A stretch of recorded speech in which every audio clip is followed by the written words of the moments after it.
مجھے ترکی آئے ہوئے 6 مہینے گزر گئے تھے۔ ان 6 ماہ میں نے کئی فون اپنے گھر پر کیے تھے۔ سب سے بات ہوتی تھی، لیکن بات نہیں ہوتی تھی تو ملیحہ سے نہیں ہوتی تھی۔ جب بھی میں اماں سے پوچھتا کہ ملیحہ کہاں ہے، کہتی اپنے کمرے میں سو رہی ہوگی۔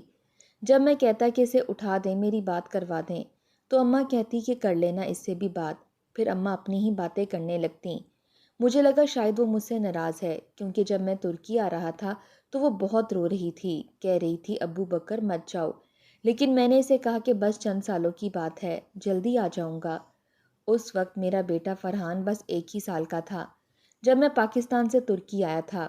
کچھ دن بعد ہی جب میں نے پہلا فون کیا تو ملیحہ نے مجھ سے بات کی تھی، رو بھی رہی تھی، کہنے لگی جلدی آ جانا۔ بس 1 مہینہ ہی اس سے میری بات ہوئی تھی۔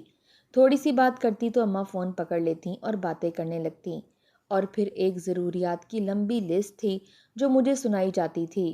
بھائی کی پڑھائی کا خرچہ، ابا کے علاج کا خرچہ، چھوٹی بہنوں کی شادی کا خرچہ، بڑی لمبی فہرست تھی جسے مجھے اکیلے ہی پورا کرنا تھا۔ بڑا بیٹا ہونا بہت بڑی ذمہ داری ہوتی ہے۔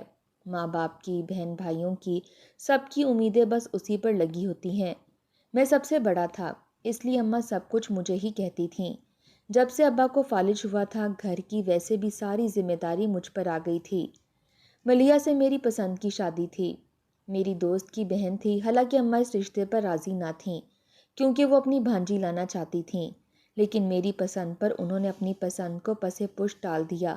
لیکن اس چیز کا احسان وہ مجھے بار بار جتاتی رہتی تھیں کہ تم نے اپنی پسند کو ترجیح دی ہے، اب یہ نہ ہو کہ بیوی کی چمچہ گیری کرتے رہو اور ماں اور بہن بھائیوں کو بالکل بھول جاؤ۔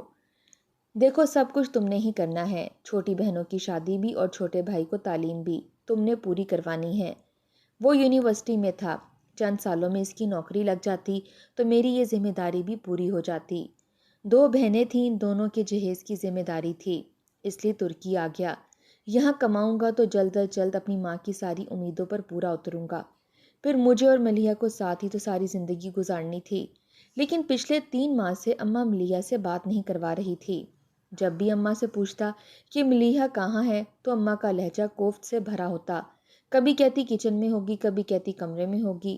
اماں کہتی اپنی منمانیاں کرتی ہے، جب جی چاہتا ہے منہ اٹھا کے میکے چلی جاتی ہے۔ ہماری عزت اور ہماری کوئی بھی بات کی اہمیت ہی نہیں ہے اس لڑکی کے دل میں۔ بہرحال وقت یوں ہی گزرنے لگا۔ ہر بار جب میں اماں کو فون کرتا یہی سوال کرتا کہ ملیحہ کیسی ہے، کہاں ہے، مجھ سے بات کیوں نہیں کرتی۔ اماں اس بات کو آئیں بائیں شائیں کر جاتیں۔ 1 سال بیت گیا تھا، میں نے اس کی آواز نہیں سنی تھی۔ میرے دل کی بےتابیاں بڑھنے لگی تھیں۔ میں نے کہا اماں میری ملیحہ سے بات کروا دو۔ اماں نے کہا وہ سو رہی ہے۔ میں نے کہا اسے جگا دیں، لیکن مجھے آج اس سے بات کرنی ہے۔ اماں کہتی اچھا ٹھیک ہے، رکو۔ کچھ دیر بعد ملیحہ نے فون اٹھایا اور ایک بے رخی سے کہنے لگی کہیے کیا کام ہے آپ کو مجھ سے۔ میں نے کہا ملیحہ ایسی کیوں بات کر رہی ہو؟ کہنے لگی ابو بکر کوئی کام ہے تو بتائیں، مجھے ابھی فرحان کو بھی دیکھنا ہے۔ میرا دل تو ملیحہ کی بات سن کر ٹوٹ سا گیا تھا۔ میں نے کہا بس تمہاری آواز سننی تھی۔ کہنے لگی سن لی آواز؟ میں نے کہا ہاں۔ ملیحہ کہنے لگی ٹھیک ہے۔ یہ کہہ کر اس نے فون میری والدہ کو پکڑا دیا۔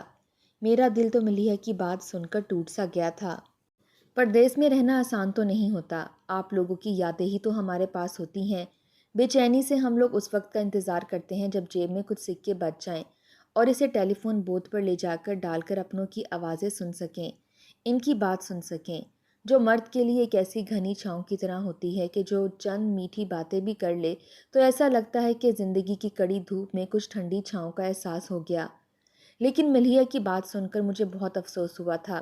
اسے ذرا بھی احساس نہیں تھا کہ میں یہاں پر اتنی محنت کر رہا ہوں تاکہ اپنے بیٹے کو بہتر مستقبل دے سکوں، اس کی خواہشات پوری کر سکوں، لیکن اس نے تو مجھ سے سیدھے منہ بات کرنے کی بھی ضرورت محسوس نہیں کی۔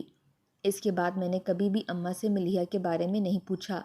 جب 3 سال گزر گئے اور میری واپسی کا وقت آیا تو اماں کا ایک فون آ گیا، کہنے لگی ابو بکر مبارک ہو، سمیہ کا رشتہ طے ہو گیا ہے، بس اب اس کے جہیز کی تیاری کرو۔ میں یہ سن کر حیران رہ گیا۔ میں نے کہا اماں میں آپ کو اتنے تو پیسے بھیجتا رہا ہوں، وہ کہاں چلے گئے؟ وہ سب اس لیے بھیجتا تھا تاکہ آپ سمیہ اور فضا کی جہیز کو تیار کریں، اتنی بڑی رقم جاتی کہاں تھی؟ وہ کہنے لگیں 100 ضرورتیں ہوتی ہیں بیٹا، اور تمہاری بیوی کے خرچے کم ہیں کیا؟ جو آتا تھا یوں خرچ ہو جاتا ہے کہ پتہ ہی نہیں چلتا۔ بس مجھے نہیں پتا بہن کے جہیز کے لیے الگ سے پیسے بھیجو۔ میں کہتا اماں کیا کروں، میں 14 گھنٹے کی ڈیوٹی کر رہا ہوں، اس کے علاوہ اور کیا کروں؟ اماں نے غصے سے فون بند کر دیا۔ مجھے دوبارہ سے اپنا ویزا لگوانا پڑا۔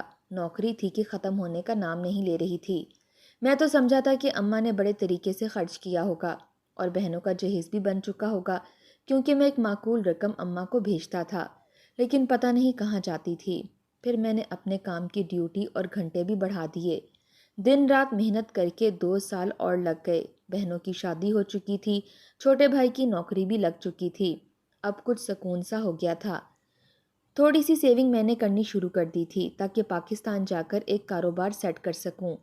جب میں پاکستان گیا تو ایئرپورٹ پر مجھے سبھی لینے آئے تھے، میرے بھائی، دونوں بہنیں، ان کے شوہر، میری اماں، یہاں تک کہ ابا بھی بہت مشکل سے ویل چیئر پر بیٹھ کر مجھے لینے آئے تھے۔ 5 سال بعد میں نے ان لوگوں کو دیکھا تھا۔ سب سے پہلے ابا کے ساتھ لگ گیا۔ ابا مجھے سینے سے لگا کر رونے لگے، میری بھی آنکھوں سے آنسو جھلکنے لگے۔ پھر اماں کے ساتھ لگ گیا، وہ بھی رو رہی تھیں۔ بہنوں کی بھی آنکھیں نم تھیں۔ چھوٹا بھائی بھی میرے گلے لگ کر ملا تھا۔ فرحان اماں کی گود میں تھا۔ میں نے فرحان کو گود میں لیا تو اجنبی نظروں سے مجھے دیکھ رہا تھا۔ پھر میں نے ادھر ادھر دیکھنا شروع کیا اور کوئی نہیں تھا۔ ملیحہ نہیں تھی۔ میں نے کہا اماں ملیحہ نہیں آئی مجھے لینے؟ اماں کہنے لگی اسے کتنا کہا ہم نے، کتنی منتیں کیں اس کی کہ چلو ساتھ، لیکن نہیں، اپنی ضد کی پکی ہے۔ مجھے یہ سن کر بہت افسوس ہوا تھا۔ جب میں گھر میں داخل ہوا تو دروازہ ملیحہ نہیں کھولا تھا۔ نظروں کے تصادم پر اس کی آنکھوں میں بس شکوے ہی شکوے تھے۔ فوراً سے اس نے نظریں نیچے کیں اور کچن کا رخ کر لیا۔ میرے دوست اور خاندان والے بھی گھر میں مجھ سے ملنے کے لیے پہنچے ہوئے تھے۔ میں سب سے ملنے لگا۔ کھانا بھی تیار ہو چکا تھا۔ سب کے ساتھ کھانا کھایا، لیکن ملیحہ اس میں شامل نہ تھی۔ میں نے پوچھا تو اماں کہنے لگی کچن میں ہوگی۔ کھانا کھانے کے بعد مجھ پر نیند بھی سوار ہو رہی تھی اور تھکن بھی، لیکن پھر بھی میں سب سے باتیں کر رہا تھا۔ ترکی کے بارے میں بتاتا رہا۔ 1 بج گیا تھا۔ رات کو پھر جا کے سب رشتہ دار اور دوستوں نے میری جان چھوڑی تھی۔ جب میں اپنے کمرے میں گیا تو فرحان سو رہا تھا۔ میں اس کے برابر میں جا کر لیٹ گیا۔ ملیحہ کا انتظار کرنے لگا۔ آنکھیں نیند سے دوبر ہو چکی تھیں۔ سفر کی تھکن بھی بے تحاشا تھی۔ اس کے باوجود میں جاگ رہا تھا۔ رات کے 2 بجے ملیحہ کمرے میں آئی تھی۔ دوپٹے سے اپنے ہاتھ صاف کر رہی تھی۔ مجھے جاگتا دیکھ کر کہنے لگی آپ ابھی تک جاگ رہے ہیں، سوئے نہیں؟ میں نے کہا تمہارا انتظار کر رہا تھا۔ میری بات سن کر وہ مسکرا بھی نہیں پائی تھی اور آ کر بیڈ پر بیٹھ گئی۔ کہنے لگی شکر کریں کہ آپ کا انتظار جلد ختم ہو گیا۔ یہ کہہ کر وہ فرحان کو دیکھنے لگی۔ میں نے اس کا بازو پکڑ کر اسے اپنی جانب کھینچا تھا۔ میں نے کہا بڑی ظالم ہو تم، 5 سالوں میں ٹھیک سے مجھ سے بات تک نہیں کی۔ میری بات پر اس کے چہرے پر مسکراہٹ بھی نہیں آ پائی تھی۔ بس میری بات کا کوئی بھی جواب نہیں دیا تھا۔ 5 سال بعد بیوی کی سنگت نصیب ہوئی تھی، اس لیے میں نے ملیحہ کی بات سننے کو ترجیح نہیں دی۔ بس اپنی اداسیوں کا بتاتا رہا، اپنی بےتابیوں کا بتاتا رہا۔ رات کیسے گزری پتہ ہی نہیں چلا۔ صبح دیر سے میری آنکھ کھلی۔ وہ اور فرحان کمرے میں نہیں تھے۔ مجھے حیرت ہوئی، چھٹی کا دن تھا۔ ہمارے گھر میں چھٹی کے دن سبھی دیر سے اٹھتے تھے۔ اپنی گھڑی کی طرف نظر دوڑائی تو بس صبح کے 9 ہی بج رہے تھے۔ پتہ نہیں وہ کہاں گئی تھی۔ اس وقت میں شدید نیند میں تھا، لیکن پھر بھی اٹھ کر باہر آ کر دیکھا تو وہ فرحان کو تیار کر رہی تھی، یونیفارم پہنا رہی تھی۔ مجھے دیکھ کر کہنے لگی آپ نے ناشتہ کرنا ہے؟ تو میں نے کہا نہیں، ابھی تو نہیں۔ کہنے لگی میں بس ذرا فرحان کو اسکول چھوڑ آؤں، اس کو پہلے دیر ہو گئی ہے۔ اس کی آنکھیں نیند سے بھری تھیں، شاید آدھی سے زیادہ رات جاگ کر گزری تھی، اس لیے وہ فرحان کو اسکول چھوڑنے چلی گئی۔ میں اپنے کمرے میں آ کر سو گیا۔ جب دوبارہ میری آنکھ کھلی تو تب بھی وہ کمرے میں نہیں تھی۔ میں اٹھ کر باہر آیا تو سب ناشتہ کر رہے تھے اور وہ کچن میں کھڑی سب کا ناشتہ بنا رہی تھی۔ میں جھنجھلا کر رہ گیا تھا۔ میں نے کہا ملیحہ یار کیا مسئلہ ہے تمہارے ساتھ؟ بس بھی کر دو، جب سے آیا ہوں بس کچن میں ہی گھسی ہوئی ہو، آ کر میرے ساتھ ناشتہ کرو۔ میرا یہ کہنا تھا کہ میری اماں مجھے گھورنے لگیں، کہنے لگیں واہ بھائی واہ، ماں کی برسوں کی خدمت تو کبھی تمہیں یاد نہ آئی؟ بیوی نے 2 دن کچن کیا سنبھال لیا تمہیں نظر آ رہا ہے؟ صحیح کہتے ہیں محبت کی شادی ہو تو بس بیوی ہی نظر آتی ہے۔ میں نے 5 سال اپنی ماں کو ہی تو دیے تھے، ان کی امیدوں پر پورا اترنے کی پوری کوشش کی تھی، پھر بھی یہ تانا میری قسمت میں لکھا تھا۔ میں نے کہا اماں کیا ہو گیا ہے؟ 5 سال بعد آیا ہوں۔ جب سے آیا ہوں ملیحہ کچن میں ہی لگی ہوئی ہے۔ اماں کہنے لگی تمہیں دکھانے کے لیے لگی ہے، ورنہ تو محترمہ 12 بجے سے پہلے کمرے سے باہر نہیں آتی۔ تمہاری بہنیں آئی ہوئی ہیں، اپنے شوہروں کے ساتھ تم سے ملنے کے لیے آئی ہیں۔ زبردستی تو میں نے ان کو رات کو روکا تھا کہ بھائی آیا ہے، 5 سال بعد آیا ہے، کچھ دیر رک جاؤ۔ تمہاری بیوی کو سب کو ناشتہ دینا پڑ رہا ہے تو تمہیں مسئلے شروع ہو گئے۔ اچھا بھائی ٹھیک ہے، میں کہہ دیتی ہوں دونوں کو واپس اپنے سسرال چلی جائیں۔ اماں کا یہ لہجہ سن کر میں نے کہا اماں میرا یہ مقصد نہیں ہے۔ اماں نے کہا پھر ایسا کیوں بولا؟ میں کہنے لگا اچھا ٹھیک ہے کچھ نہیں کہتا، آپ ناراض تو نہ ہوں۔ میں نے اپنی والدہ کا ہاتھ پکڑا اور چوم کر انہیں منانے کی کوشش کرنے لگا، لیکن ایسا چند دن نہیں ہوا تھا۔ ملیحہ کی تو روٹین بڑی ٹف سی تھی۔ صبح اٹھ جاتی، فرحان کو اسکول چھوڑ کر آتی، کچن میں کام کرنے لگ جاتی۔ میں نے بھی پاکستان آتے ہی فیکٹری بنانی شروع کر دی تھی، اس لیے میں بھی مصروف ہو گیا تھا۔ 1 مہینہ تو مجھے بھی فرصت نہیں ملی تھی، گھر آتا تو کھانا کھا کر بس سو جاتا۔ 1 مہینہ مجھے اپنی فیکٹری کو سیٹ کرنے میں لگ گیا تھا۔ ان دنوں میں ملیحہ کو ٹائم نہیں دے پایا، لیکن اس نے مجھ سے کبھی شکوہ بھی نہیں کیا۔ جب سے میں پردیس سے آیا تھا ایک لفظ اس نے نہیں کہا تھا، کچھ بھی نہیں۔ 1 مہینہ نہیں گزرا تھا کہ میری بہنیں پھر آ کر بیٹھ گئیں۔ بڑی بہن تو 2 دن رہ کر چلی گئی، لیکن چھوٹی منہ پھلائے یہیں پر بیٹھی تھی۔ پھر پتہ چلا کہ سسرال والوں نے اس کا جینا دھوبر کر رکھا ہے۔ اب وہ شوہر سے الگ گھر کا مطالبہ کر رہی ہے، لیکن شوہر نے کہا کہ میری اتنی گنجائش نہیں ہے۔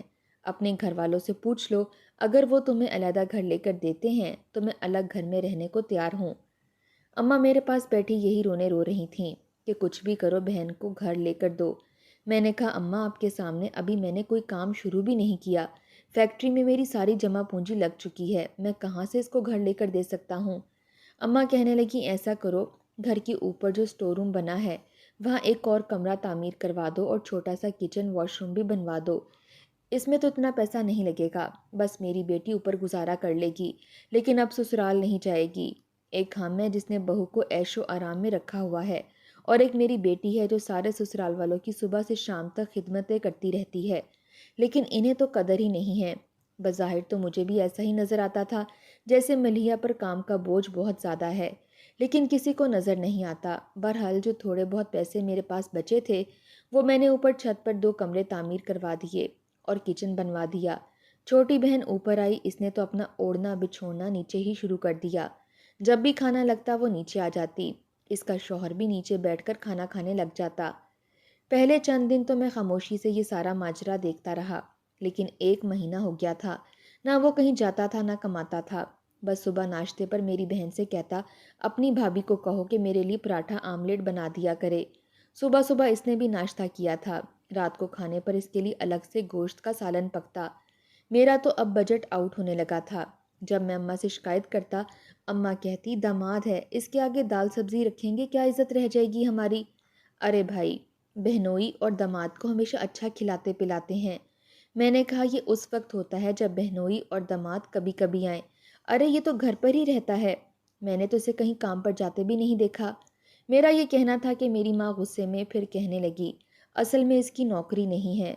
میں تو تم سے کہہ نہیں سکتی تھی کہ اب جو کچھ کرنا ہے ابو بکر تم نے ہی کرنا ہے، ایسا کرو اپنی فیکٹری میں اسے کوئی مینیجر لگا دو۔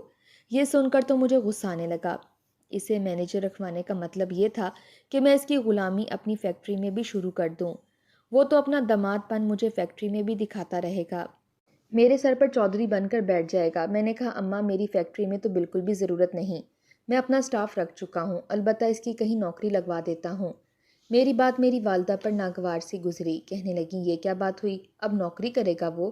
جب اپنی فیکٹری اللہ نے دی ہے تو اسی میں بیٹھے گا نا، کیا حرج ہے اگر تمہاری فیکٹری سے 2 نوالے تمہاری بہن بھی کھا لے گی، تمہارے رزق میں برکتی ہوگی، کوئی کمی نہیں آ جائے گی۔